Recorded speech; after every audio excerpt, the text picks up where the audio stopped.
दोस्तों अस्सलाम वालेकुम। आज एक नई वीडियो में फिर आज मैं आपसे मिल रहा हूँ और आज की जो वीडियो मैं आपको इसमें पढ़ा नहीं रहा हूँ कुछ, क्योंकि आज जो है जेएनयू का एंट्रेंस था बीए का, जो कि हो चुका है आज। तो मैं उस पेपर के बारे में कुछ आपसे बात मैं इस वीडियो में आपसे करूँगा और उम्मीद करूँगा आपको ज़रूर पसंद आएगी। वीडियो में आपको बताऊँगा कि इस वीडियो के अंदर के क्या एक्सपेक्टेड मतलब कट ऑफ हो सकती है पेपर को देखते हुए, और जो कैटेगरीज हैं, एक जनरल है, एससी है, एसटी है, ओबीसी है, इनके अंदर क्या क्या कट ऑफ जा सकती हैं। एक बात तो ये हम डिस्कस करेंगे, और दूसरी बात ये है कि पेपर का जो लेवल था वो कैसा था। पेपर इस सब में मैं इन सब के बारे में मैं आपसे इस वीडियो में बात करूँगा।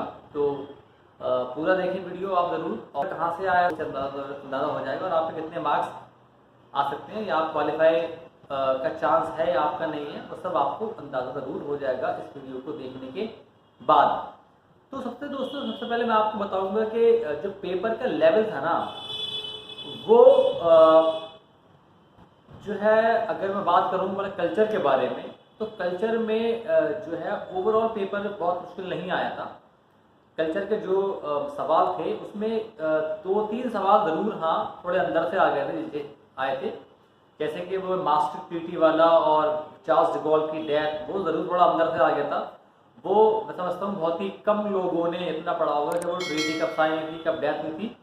ये जो है थोड़ा एक मुश्किल सा जो है वो सवाल था, जो शायद बहुत ही कम लोगों का सही हुआ होगा। जिसे पढ़ा होगा अलग बात है ना, तुक्के में तो बहुत ही कम लोगों का वो सही हुआ होगा। दूसरा दोस्तों, एक जो मुझे बात शॉकिंग लगी आज के पेपर के अंदर, और ये थी क्या, इसमें 2 सवाल जो है वो रिपीट हो गए थे। एक तो था सग्राडा फैमिलिया चर्च, वो लास्ट ईयर भी आया था, तो बहुत से लोगों ने उसको छोड़ा हुआ है, जिसने वहाँ पढ़ लिया होगा उसने कर दिया होगा। और दूसरा एना मतलब कैरेना जो नाम की बुक थी, उसके बारे में भी एक जो सवाल था, वो आपका जो मैचिंग करने वाले होते हैं उसमें दिया हुआ था, वो भी आपका रिपीट ही था। तो ये मुझे थोड़ा अजीब से लगा कि जेएनयू के अंदर, जो कि इंडिया की टॉप यूनिवर्सिटी, वहाँ पर 2 सवाल रिपीट हो रहे हैं। ये अपने आप मेरे लिए शॉकिंग बात है कि सवाल कि हम उम्मीद नहीं करते हैं कि इंडिया की टॉप सेंट्रल यूनिवर्सिटी में मतलब लास्ट ईयर के जो सवाल हैं वो रिपीट हो।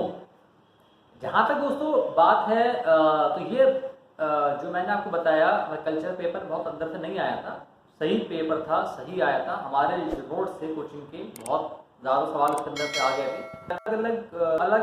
अब मैं बात करता हूँ आपसे इंग्लिश की। इंग्लिश का जो पेपर था वो भी जो है आपका मतलब जो पैसेज था, वहाँ से 6-7 सवाल तो पैसेज से आपके आ गए थे। पैसेज जो थे थोड़े से ट्रिकी थे, उसमें आपके स्ट्रेट फॉरवर्ड जो है वो सवाल नहीं थे, थोड़ा ट्रिकी था। तो वो जिसने सही से पढ़ा होगा और क्योंकि उसमें डायरेक्ट क्वेश्चन नहीं दिए हुए थे, आपको उसको समझना ही था, उसके बाद ही आप उसका आंसर सही से कर पाते। तो ये थोड़ा सा मुश्किल सा हल्का सा पार्ट था। उसके अलावा लास्ट ईयर से पेपर कुछ अलग भी आया था, जैसे कि 1-2 सेंटेंस आपके ऐसे आए थे जो सेंटेंस पूरा करने के आए थे। लास्ट ईयर ऐसा कोई सवाल आई थिंक नहीं आया था। इस बार सवाल ये भी आया था कि जो मतलब सेंटेंस में जो गलती होती है उसको पकड़ना होता है आपको, सेंटेंस मतलब करेक्शन इसको बोलते हैं। तो ये सवाल भी लास्ट ईयर आपका नहीं आया था। बाकी जो आपका वर्ड एक आपको सुनाने में आया था मतलब रैंकर का, वो भी मैं समझता हूँ इतना आम नहीं था। बहुत ही कम बच्चे जो 12th लेवल पे होंगे वो उसको सही कर पाएंगे। पढ़ के तुक्के में लग गया किसी का तो वो एक अलग बात है। तो इंग्लिश का पेपर भी अगर मैं कहूँ तो मॉडरेट था, बहुत आसान तो नहीं था, लेकिन हाँ मॉडरेट था, बहुत मुश्किल भी नहीं था, ना ही बहुत आसान था, मॉडरेट आपका पेपर था इसका। तीसरी बात करता हूँ मैं रीजनिंग की। रीजनिंग ज़रूर हाँ इतनी मुश्किल नहीं आई थी, सिंपल रीजनिंग आई थी। एक सवाल जो है मुझे लगता है मुश्किल आया था, वो था ऑड मैन आउट वाला, जहाँ पर आपका रवांडा दिया हुआ था, आपको माली दिया हुआ था, और हाइती और बुर्किना फासो। तो ये सवाल जो था ये ट्रिकी था, क्योंकि ये बहुत ही कम लोगों को पता होगा कि इसमें क्या चीज़ अलग है। तो मैं आपको बता देता हूँ, इसका आंसर था हाइती। क्योंकि हाइती का मतलब ये है कि हाइती है आइलैंड, और बाकी तीनों माली, बुर्किना मतलब फासो और रवांडा, ये हैं आपके लैंड लॉक्ड कंट्री, जो कि मतलब अफ्रीका में। तो ये जो है थोड़ा मुश्किल था। हर बंदे को ये पता नहीं होगा कि तीनों के अफ्रीका कंट्री जो कौन पढ़ता है उनको, इतना पूरे पूरे अफ्रीका की बहुत कंट्रीज है, सबके बारे में आदमी नहीं जानता है। तो ये जो है मुश्किल सवाल था, ये हर कोई नहीं कर पाया होगा, था ऑड मैन आउट लेकिन मुश्किल था। उसके अलावा रीजनिंग जो है इतनी मुश्किल नहीं आई थी, रीजनिंग जो है आसान आई थी।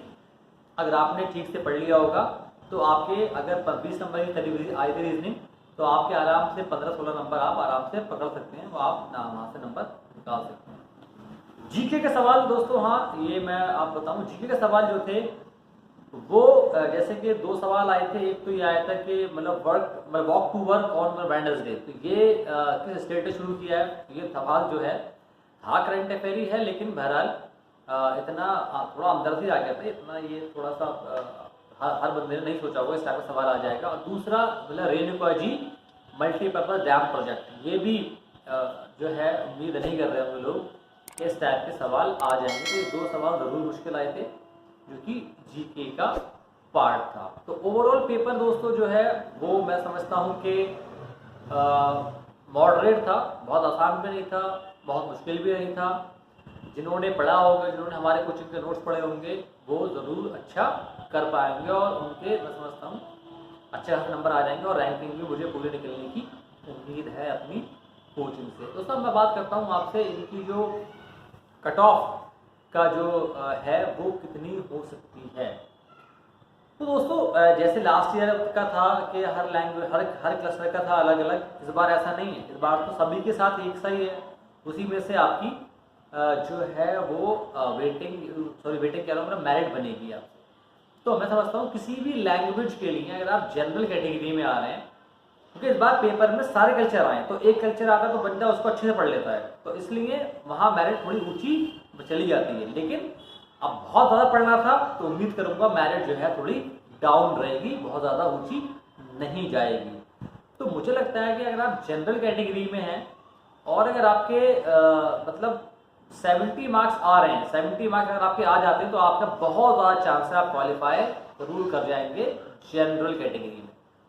और अगर आप ओबीसी हैं तो ओबीसी में दोस्तों मुझे लगता है जो कट ऑफ हो सकती है वो आई थिंक 60 के अराउंड रहने के चांसेस हैं, क्योंकि जब इससे पहले जब क्लस्टर वाइज था वहाँ भी जो है कट ऑफ रही थी, मतलब ओबीसी में 60 के अराउंड रह रही थी। तो यहाँ तो सारे कल्चर आए, पेपर थोड़ा मुश्किल हो गया, तो मुझे लगता है 60 के अराउंड जो है अब ये भी रहेगी, बल्कि थोड़ी और कम भी आने की उम्मीद है, क्योंकि कोर्स इस बार सिलेबस काफ़ी ज़्यादा बढ़ गया था। तो अगर आपके 70 नंबर आ रहे हैं जनरल कैटेगरी में है तो 99% आपका एडमिशन जेएनयू में हो जाएगा। मेन टेस्ट में ही मुझे पूरी उम्मीद है क्वालिफाई ज़रूर आप कर जाएंगे और जेएनयू में पढ़ाई करने का मौका आपको मिल पाएगा। और अगर आप एससी हैं या एसटी हैं तो वहाँ तो आप मैं समझता हूँ 55 नंबर तक अगर आपने निकाल लिए हैं, 50-55, तो मैं समझता हूँ आपका चांस बहुत ज़्यादा हो जाएगा। 55 नंबर पर आपका एडमिशन हो जाएगा। अगर आप एससी पे में,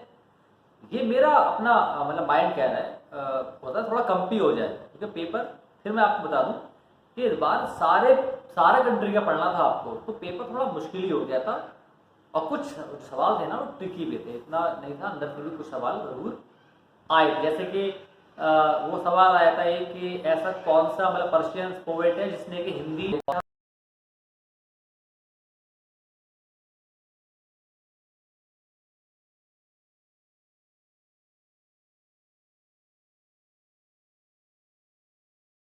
और पर्शियन और अरेबिक में दीवान लिखी है। तो ये सवाल थोड़ा अंदर से आया था, इतना नहीं था, क्योंकि ईरान के कुछ ही लोगों को लोग बहुत जानते हैं, जिनका एक में है मतलब शिराजी और मतलब फरदौसी, जिनका नाम बहुत फेमस है, लेकिन जो थोड़ा अंदर से आ गया था वो जिसने पढ़ा होगा अंदर जाके वही उसको कर पाया होगा। तो 70 मार्क्स अगर आपके जनरल में है तो मैं समझता हूँ आपका एडमिशन हो जाएगा जनरल में।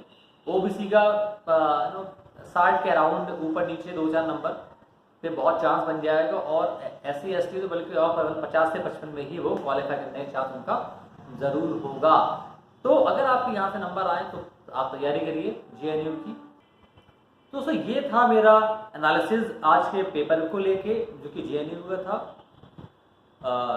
आपने सुना कि मुझे क्या लगता है और किस तरह की चीज़ें रहेंगी। तो आज की इस वीडियो में इतना ही, मिलता हूँ आपसे अगली वीडियो में। तब तक के लिए अस्सलाम वालेकुम वरहमतुल्लाहि वबरकातुहू।